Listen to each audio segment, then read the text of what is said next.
isolated temples. There's going to be a lot of exploration on the planets? Yeah, not just planets, but also space, because the technology here that we have allows us to go seamlessly between ground, interiors, and space. There's no transition, no loadings, nothing like that. Shani and Nox are not alone, not a lone pair. They have a whole crew here who's excited to see them back.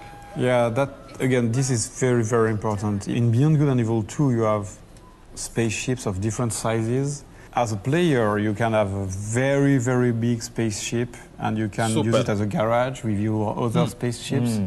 And you also have a crew. And the other thing here that is very important is that it's very cozy. You know, it looks like the interior of a house. I also noticed that among the human characters, we've got a few more hybrids as part of the crew. Yeah, exactly. Every member of the team has a role, a very clear role. And here we wanted to showcase the fact that they are very different, because some are animals, some are humans. And that's a bit the message behind that trailer, is that whatever is your skin color, origin, if you are an hybrid, whatever you are part of the same team, you know, and you will share the adventure. And that's a very important message for us. And that's exactly the heart of Beyond Good and Evil. Well said, yeah. And that heart comes through. That is a really sweet PC case mod. Yes, here we wanted to connect with Beyond Good and Evil 1, you know, where you have what we call the M disk. It was a way to, you know, even if it's a futuristic world, you still have objects that contains data. And here the data are inside of what we call the big AI of the spaceship. So here this skull is in fact the character that represents that is the spaceship. Like in Beyond Good and Evil 1, she's got a bag and there is a guy into the bag, a kind of computer, you know, speaking with her. That's exactly the same idea. But now it's the spaceship that is able to speak. Here it is not speaking, but... So the question is, what's on the disk? A map. Exactly. A map with a mysterious artifact in the middle of it and also a dead guy. Exactly. That's what a good map should be. You know, it's attracting you. You want to travel to this direction, but it's going to be dangerous. Others did it before. They died. Spaceships get destroyed. And if you look in the background, there is even a planet that is going to be, you know, destroyed by these magnetic fields, very powerful. And I don't want to say too much things about that now. I don't want to spoil anything about the game. That's a nice color, green, in those eyes. What's another word for like a greenish color, would you say?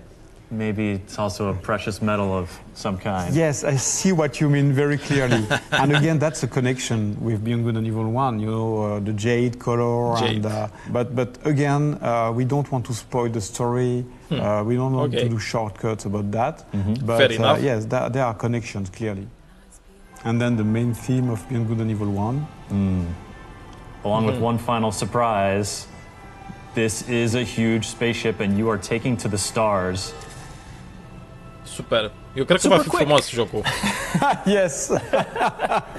At the end, the reveal of the spaceship and the fact that we started with this very dark place, you know, with this very small restaurant, a lot of details, small things, and then it's opening to something very large. And that's an idea behind that trailer, is that, okay, now Beyond Good and Evil 2 is back. It's back for true, it's here. The game is going to be huge.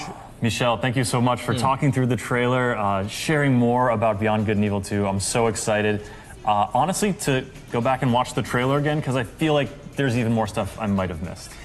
A lot, you can't imagine. There's a lot of information about the world, but there's also Easter eggs. You know, yeah, and it could be very, very cool if people try to identify them, you know, find them. They can connect to our website, they can share about those Easter eggs between each other, so everybody can join what we call our Space Monkey program, which is letting people enter the development, you know, discussing with us and making Beyond Good and Evil as cool as possible. Frumos.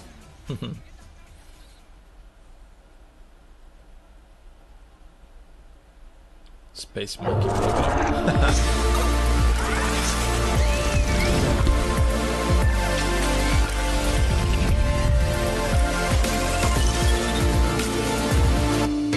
We have Far Cry 5. Welcome back to day 3 of IGN Live at E3. Coming up in just a minute, we'll have Far Cry 5 on our stage with exclusive new gameplay. Then we'll take you inside the eye-melting Ni no Kuni 2 and the eye-gouging Wolfenstein, the new Colossus. Hey, that's both eyes. And be sure to tune in tomorrow because our coverage starts at 9 a.m. with Nintendo's E3 presentation. After that, we'll have the Sony show and E3 coverage and the rest of the day and a million other games and 100,000 other things. So let's take a look at this Far Cry stuff. Far Cry have been pushing games envelopes for years and years now, and this new one is going to melt our eyes. We've got Marty, we've got a whole bunch of people coming in all week long. So let's take a look at a behind-the-scenes clip. Oh, interesant. Ia să vedem în spatele scenelor. We had this idea that we wanted to take Far Cry to America, but we didn't know how to do it. We were kicking around different ideas, and none of them really seemed to resonate. And when I think back to what we wanted to do with Far Cry 5, I think back to when I was a kid and sort of growing up in the 80s and feeling sort of the crushing weight of the things that were going on globally with the Soviet Union and America, and them locked in this titanic struggle. As a kid, you had this feeling like something bad could happen, and it just became a normal thing. And I remember thinking, you know, we're this close. Thought it was really interesting to apply that feeling to a character in the game, and that's what the father feels. He feels like, kind of looking out at the world, that something's off, that we are close to the edge. And if we were close to the edge, would we know what to do about it? Would we even know that we were on it? And so that's the creative of the game. It's not a sentence, it's not a structure, it's just a picture of somebody standing over the edge, right next to it, and the idea of we are here. And that's what he believes. And so his mandate is very, very simple. Save as many people as you can, whether they want to be saved or not. Joseph absolutely believes that the end of the world is going to happen, and he absolutely believes that he's got to save people. I think there was something really interesting there about this idea of this zealot, this person who believed that his belief was more important than anything that you thought, and that he was going to come and basically show you the truth of that. We met with cult experts, we talked to different people who had a real expertise in this, and we were asking, you know, is it believable? And they were talking about, you know, there's places in the United States where if you aren't with them, you don't eat. And so for us, it was completely valid and makes sense. We always want to be surprising. We want to always do something different. So I think that first iteration of the game going to America, there were ideas that were thrown out, and we were like, nah. You can see that coming. It's not evocative. There's nothing that somebody couldn't just say, okay, yeah, I can see that's where they're going. What I remember is the feeling of Montana. It was really interesting, some of the stories we were hearing from that. We got on a plane and we went to Montana. Wow. And fell in love with it. And knew that it was right in the first 24 hours, just from the people that we met, just from the experiences we had. And you're like, wow, this is a petri dish for us. This is great. You're meeting all these different people. And I think we just want to be able to share that. We had some crazy experiences. We had some tense experiences. We met really honest people who could be great characters. And then what we want to do is make sure that we make it our Montana. So we built Montana, but we made our own county, Hope County. So you can't go on a map and find Hope, Montana. We build it, we build our world, and we build that little bit of the creative that's just a little bit bent. And so we just want to be conscious that we make it feel real, but remind us a little bit about some of the experiences that we've had in the real world. I think when we think about the game, we really wanted to make 3 key systems that work and feed the anecdote factory. And I think that the things for us is that it was guns for hire, fangs for hire, and friends for hire, right? And when you think about guns for hire, we want you to be able to meet people. And if they have a special ability, or even if they're a regular person, you go out and meet them and you can solicit their help and basically bring them into your group and take them off and be able to fight the cult. Let's go. What's important about that is that when you meet them for the first time, they may not be a hero. They may not be somebody who's proficient at stuff. But after a while, just like you're growing, they need to be able to grow. So we want to be able to give you that so you can kind of build this group and go and fight. At the same time, we want Fangs for Hire. So we're going to give you Boomer. It's called Fangs for Hire with an S. So there's more than just Boomer. And we want to be able to make it so that you can have a pet, and you can take that pet. And what we learned in Primal was people really responded to the idea of being able to take this animal with you. So when you can take Boomer out and you can basically start to tag people, or just go off into the world and hunt with Boomer and have a great time, that's an experience we want. And ideea de a avea un pet este genială de când mă știu, adică nu înțeleg de ce le ia așa de mult să înțeleagă lucrul ăsta. Pe bune, frate, adică când joci un joc, fie că e RPG sau mai știu eu ce gen, dacă poate fi implementat un pet, un animal de companie care să facă și el level odată cu tine, să întreprindă anumite skill-uri sau să le echipezi cu, eu știu, tot felul de armuri și alte nebunii.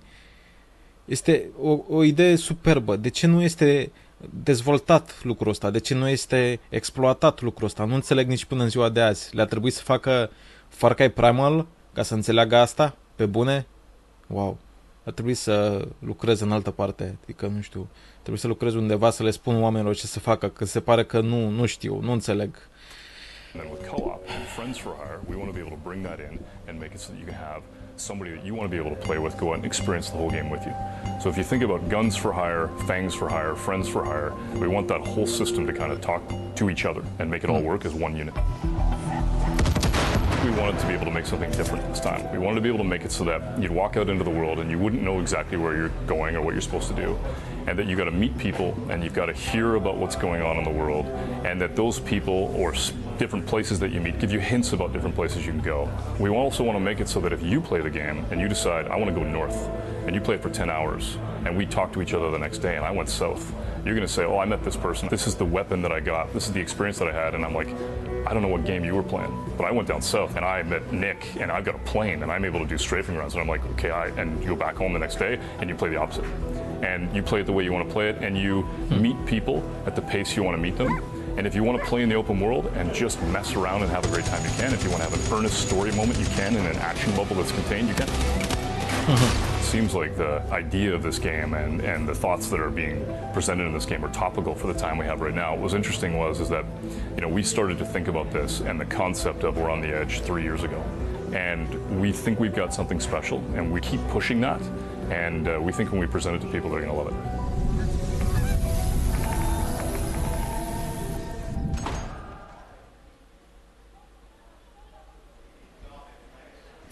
All right, Marty's here with me because we've got more like exclusive new gameplay of Far Cry 5, and here to walk us through it is executive producer and creative director Dan Hay. Dan, thank you so much for joining us today. Marty, good to see you again. It's crazy how quickly Dan got from Montreal to here in Los Angeles. The power of video magic. So we're obviously incredibly excited about Far Cry 5. I think the thing that I pulled from that specifically that I didn't know was the way that I think we're going to be talking about this game with each other, in that some of us might go in different directions and go on completely different adventures. Far Cry games in the past have been sort of walled off, almost narratively. What brought you to the decision to just make this completely opened? Honestly, I think it came back to the anecdote factory, right? When you think about how you played Far Cry 3 or 4 or Primal, you'd kind of go out and you'd find an outpost, and then you go into that outpost and you go, okay, I have a 360-degree approach, I can attack it the way I want, and you can talk about what you want to do, and then you have the opportunity to maybe trigger the anecdote factory in a unique way. And what we said to ourselves is, why can't we do that with the entire game? Why can't we take that so that the story isn't linear? Why can't we make it so that, yes, you're going to have a moment with the father at the very beginning, and then you find yourself wandering throughout the world, go in any direction, meet any character, and then start to be able to build up the resistance on your own. So you take that idea of the outpost that we had originally, and you just grow it across the entirety of the game. That's what we want. Yes, we see here even this isn't an outpost. This is a small city, a small little stretch of buildings, of businesses, of people. But obviously, it's been overtaken. But then at the beginning of this demo, we had 3 different options. So explain to us how that sort of unfolded. Well, what we wanted to do is build a community. So what you got here is a small town. This is Falls End, and the options that we wanted to be able to give you is: do you want to go in and do it stealth, right? Do you want to grab Boomer and go in and basically tag everybody? And you know, we had a great experience in Montana where we were actually hunting with somebody, and they showed us their dog, and the guy turns to us and says, always trust your dog. And that thing made us think, okay, we need to put a dog in the game. Boomer's perfect, but look, he's basically your companion. He goes around. If you want to be able to tag somebody, he can do that. But if you also want to kick things off and you want to send Boomer in to take a weapon and bring it back to you, you can do that. So it's about how you choose. On the other hand, you could, if you want to, take Grace. And in that case, you know, she's fantastic. You get her up into a tower, or you put her on top of a building and she's got your back. So you're able to sort of push your way through Falls End and take it out, and she's hitting people one at a time and sniping them out.